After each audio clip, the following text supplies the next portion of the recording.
Hey gun people, part two. Finished doing up my little polishing on what I want to polish here. So I'm gonna put it back together and kind of show you. You can tell on this gun right here where I've polished these two and I haven't polished these two. I've polished these two. I guess that's kind of hard to see there. I don't know if you can see that on this or not. I polished these two, did not polish this one. Polished these two, did not polish this one. None of this is polished. I'm going to put all the parts back in here and then you can see the difference of the two of them side by side. On this part, on the trigger part, you can tell that it's very shiny right here where I've kind of polished that up, and I've polished this up on both sides. Since when I put this back together, these are the two parts that rub.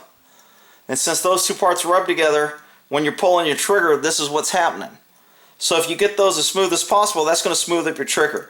I kind of smoothed this up a little bit, not a whole bunch. I polished this piece up right here. You can tell what it looks like now versus it goes right here on this one. So you can tell, and again, this didn't take, I don't know, 10 minutes. On this part right here, you can tell I polished up this part, that little piece, that's dull. That piece is very smooth now, so it goes in and out. That's going to make, when this part hits this will hit that to release that trigger. It's just smoothed it up a little bit. Little friction places like that add up the more you can minimize the friction. So let me put this gun back together real quick here.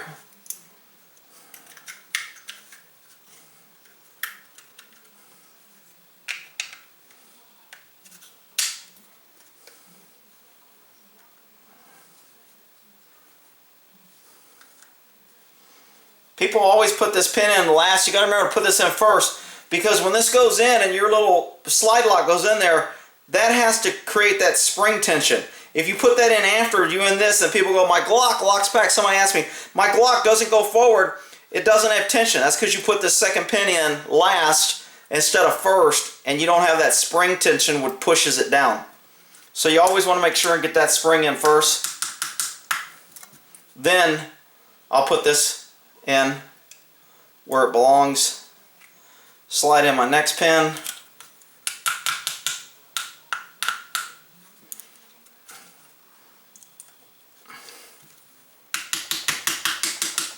Okay, so now when I do this, I always test this to make sure that has spring tension. If your Glock's locking to the rear and it doesn't release, you've lost this little spring tension right there. So now that this is kind of back together now, you can kind of see both of them. Try to move this over here to get more of a light. So you can tell the difference in the polishing on what I've done and what I haven't. This is polished. The rails are polished. All four rails are polished. This part's polished up, so as the bullet goes in and you got things moving, that's going to be nice and smooth. This has been smoothed off a little bit and polished. I polished the ejector, but not, or the extractor. I didn't really need to do that, or that's the ejector. But because I had it all out, I just ran the Dremel over it real quick. And it doesn't take long. I mean, I put a little flitz on this thing and kind of rub it on there like so.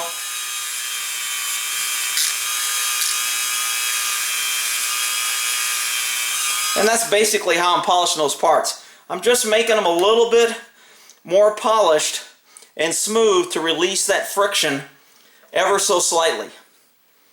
And then on these two pieces, of course, polished here and polished that up. I went ahead and did that rail a little bit. Don't need to.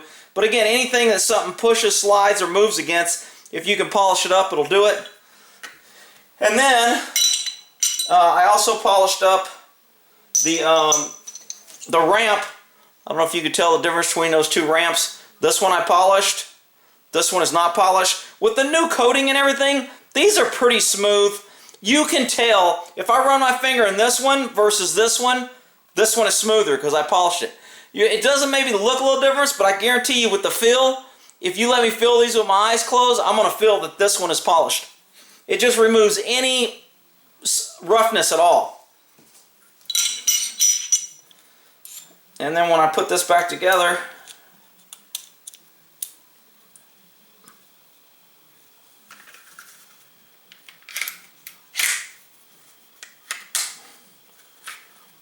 don't.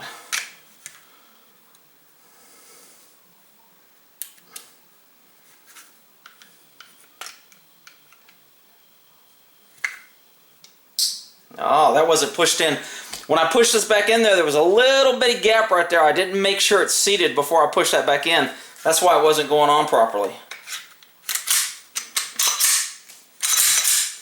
And now, my trigger. Not a whole bunch of difference. I didn't do anything with the springs. Maybe a little bit different. I just like polishing up, checking that reset, getting that smooth trigger forward. It's going to make it cycle better. It'll cycle smoother. That ramp in there is really polished up. I don't know if you can see that. So this gun's pretty much done. I left one pin out. I didn't put this back pin in right here. I can slide that in now, not a big deal. That's why I only want to take apart one gun at a time, so I have all my parts here.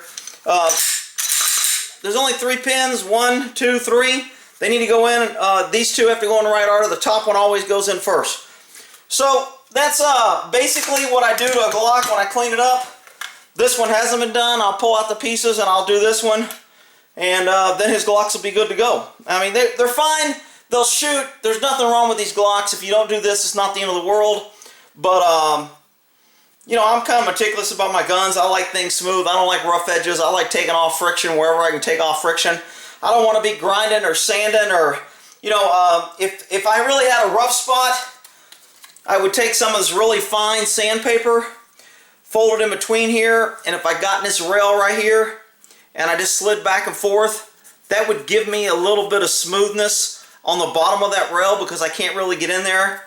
And I could take this sandpaper and just give it a few grinds on the front and rear, and that would smooth me up even more. I usually don't use sandpaper on someone else's guns. I'll do that on one of my guns and polish it up real nice and get it in there and clean it and make sure everything's nice and smooth. But it's personal preference. That's kind of what I do for a Glock. If somebody says they're going to do a trigger job, that's probably what they're doing. Now, if they're changing parts and they're putting in lighter springs and you get a spring kit and the springs are lighter so it's easier to pull and you're doing all this other stuff, then you're changing parts. But just to modify the Glock out of the box, that's kind of a basic trigger job that I'm smoothing up the trigger. Alright, so this will be part 2 of the Glock, and I'll put part 1 link in the description, and on part 1 I'll have part 2 link in the description. Alright, and we'll end that there.